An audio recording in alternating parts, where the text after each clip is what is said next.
Seguindo, então, com formação e aprendizado contínuo de 10% a 20%, a gente fez uma introdução na aula anterior, né? Que é esse slide aqui. Deixa eu voltar aqui no slide anterior para você se lembrar. Então, como montar essa trilha, você vai escolher a competência, depois, para cada competência, você vai escolher um curso, uma leitura e uma prática, e vai conectar tudo em um projeto. Então, dando continuidade, o que a gente tem aqui como um modelo? Você, então, tem, no que foi escolhido aqui, né, nas competências, por exemplo da competência BPMN, que é essa primeira competência aqui. Bom, BPMN e processos. O que você vai ter? Curso, leitura e mais prática. Qual que é o resultado? O resultado é você ter diagrama, as is e to be.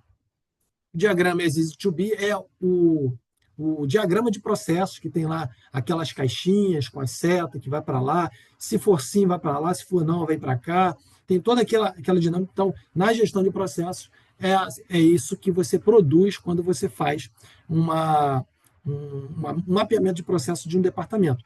E ali, depois daquele diagrama, você emite um documento, que é o POP, né, que é o Procedimento Operacional Padrão, que vai endossar tudo que está no desenho, o detalhe vai estar nesse documento que a gente chama de POP.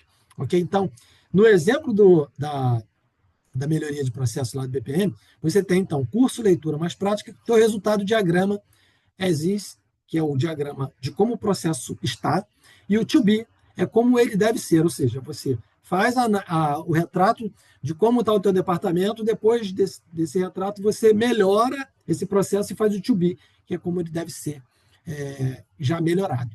Tá? No exemplo do Excel barra Power BI, você tem um curso, prática e o resultado, entregar dashboard de indicadores do DP. Na comunicação e influência, você tem um treinamento, mais roleplay, então você tem um treinamento para se desenvolver em comunicação e influência, e aí você tem o roleplay, que é justamente esse ambiente de encenação, vamos dizer assim, mas um ambiente seguro. E aí o que você vai fazer? Você vai reunir ou conduzir uma reunião de indicadores. Então, já no seu ambiente de empresa, você vai pedir, olha, eu quero conduzir uma reunião de apresentação de indicadores da área de DP. Então, você vai estar nesse lugar, né, se desafiando para que as pessoas, ao término desse desafio, elas possam te dar feedback, que a gente vai falar sobre isso aqui. Tá? Elas vão te dar feedback, olha, você foi bem nisso, senti falta daquilo, você já vai entendendo como que o nível de cima exige que você se comporte, exige que tipo de resultado que você pode produzir, exige qual a qualidade da tua entrega, então como que você fez essa apresentação, se ela estava com aparência boa, se ela estava de forma estruturada, se tinha início, meio e fim, se estava completo, se tinha erro de português. Então, você vai ter uma análise de todo esse cenário. Então, o roleplay, ele faz exatamente isso. Você vai treinar, você vai executar em ambientes oficiais, porém, como um treinando, tendo esse ambiente seguro sem ser julgado. Por quê? Porque você está buscando se desenvolver no nível de cima. E aí, isso é muito legal, gente. Quando você consegue fazer isso dentro da empresa, é outra postura que você adquire, é outra visão que você adquire em relação a comportamento, né? Como você conduzir uma reunião. Em vez de você ser sempre aquela pessoa que está na mesa ali, ouvindo e eventualmente respondendo, dessa vez não, você vai estar do outro lado, projetando a apresentação, fazendo toda essa abordagem daquele tema que você trouxe como um projeto importante para a sua empresa. E aí, uma dica, né, embaixo, que a gente coloca aqui, bloquear 2 blocos de 60 a 90 minutos por semana para você estudo formal. Né, e a gente vai falar também sobre isso. Então, você precisa ter tempo, blocos, onde você esteja presente, inteiro, se dedicando àquilo. Okay? Seguindo. Bom, o desafio 70%. Lembra que eu falei? Não se preocupa com os percentuais que a gente vai falando no detalhe. Então, 70% é escolher de 2 a 3 projetos de impacto como aprendizado claro. Né? Cada projeto, você vai ter que ter o escopo, o entregável, o indicador, o prazo e os stakeholders. Stakeholders são as áreas interessadas. Então, vamos supor que eu vou seguindo aqui no exemplo do projeto de melhoria de processos, tá? Para vocês irem entendendo a lógica, para a gente não ficar mudando toda hora de exemplo e vocês se perderem.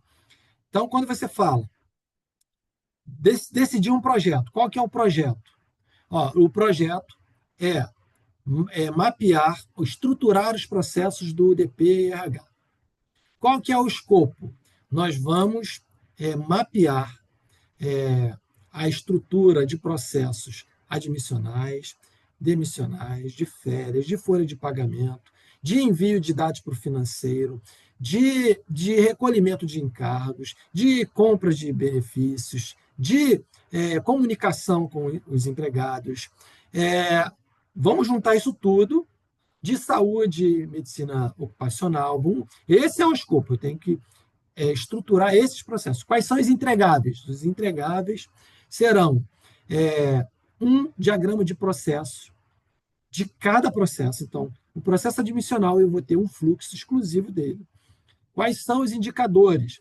Nós vamos mostrar como esse processo admissional ele evoluiu desde quando ele era no processo sem a estrutura que nós estamos implementando e com a estrutura que nós estamos implementando. Antes de mapeamento, agora com o mapeamento. Antes do mapeamento, a gente tinha retrabalho, a gente tinha falta de informação, a gente tinha falta de documento. Agora, quais são os indicadores que eu tenho para apresentar?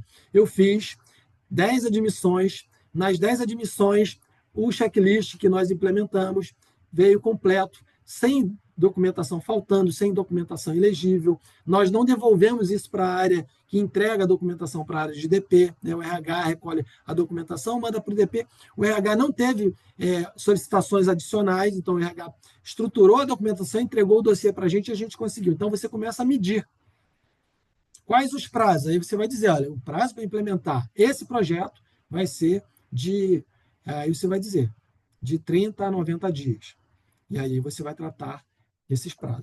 De 30 a 60 dias. Você vai definir qual é a tua capacidade de envolvimento no projeto para que você também não gere nenhum impacto na tua operação atual, ok? Não esqueça que a tua operação atual está tocando e aí você tem que garantir a tua empresa que esse projeto vai acontecer sem impactar a tua operação no dia a dia, ok? Então, esses são, né, essa trilha que você tem que conduzir. Projeto, você tem que ter escopo, entregável, indicador, prazo e stakeholders. Quais são as áreas que são interessadas na estruturação dos processos do DP-RH? A gente já sabe que é o DP, que é o RH, e são as áreas contratantes.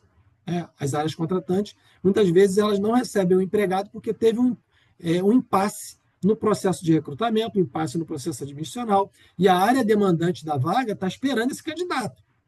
Então, são as áreas que se relacionam. Você também pode ter financeiro envolvido, quando você tem que pagar um benefício para um processo admissional no meio do caminho, então você não comprou cartão de refeição e de transporte, você vai, naquele início de mês, proporcional, você vai fazer um depósito em dinheiro para o empregado. Então, o financeiro vai ser envolvido. Então, os stakeholders devem ser envolvidos para que eles possam saber em que momento eles serão inseridos nessa etapa, para que eles conheçam o processo também, de forma que você, quando implementar esse processo, você automaticamente tenha o apoio, inclusive, das áreas, principalmente para cumprimento de prazo. E aí, por exemplo, um exemplo aqui para analista de DP. Você pode criar ali, reduzir retrabalho na folha. A tua meta é reduzir menos 30% em 90 dias. Você vê que tua folha está sempre tendo problemas, a informação vem faltando, vem em formatos diferentes, cada um manda de um jeito, e aí você quer fazer uma redução disso. Aí você pode colocar isso como uma meta. Padronizar o processo de admissão, né, na meta. 95% do dossiê completo, SLA menor que 72 horas, ou seja, você tem que garantir que o dossiê chegue completo para que você não tenha nenhum impacto e fazer uma admissão inferior a 72 horas, desde o processo de recebimento de documento, envio para exame, todas essas coisas, fazer isso com uma estrutura. Tem gente que faz admissão no mesmo dia, mas é aquela coisa sem forma, desestruturada, isso é um problema. Então, é bom que você tenha processos que você trabalhe com tranquilidade, conferência e validação, principalmente dessas informações que vão para o e-social. Dashboard de DP. Qual é a meta? Publicar primeira versão em 45 dias. Ali você vai desenvolver vários indicadores de turnover, absenteísmo, custo da empresa por área, custo demissional. Você tem vários indicadores que você pode construir e você vai colocar. Primeira versão dos indicadores do DP daqui a 45 dias. É um projeto para você, então, para você desenvolver. Onboarding de líderes, né? Ali, meta, 50% de erros em 60 dias. Piloto de automação, 25%, menos de 25% do tempo da rotina em 60 dias. Então, por exemplo, você tem uma automação para implementar, vai precisar da área de TI, mas essa automação ela vai gerar uma redução de 25% do tempo em determinada rotina. Isso deve ser medido e deve ser analisado previamente, né, com a área de tecnologia, para que você possa implementar isso com apoio tecnológico. Né? Afinal de contas, uma automação não é feita pela área de RH. Né? Ela traz a sugestão, traz a possibilidade de indicação de plataformas que tenham, que possam melhorar os processos, que possam automatizar processos. Todavia, vai ter que ter uma ação ali da área de DP, ok? Vamos dar aquela pausa aqui para não ficar muito longo e a gente volta no próximo vídeo.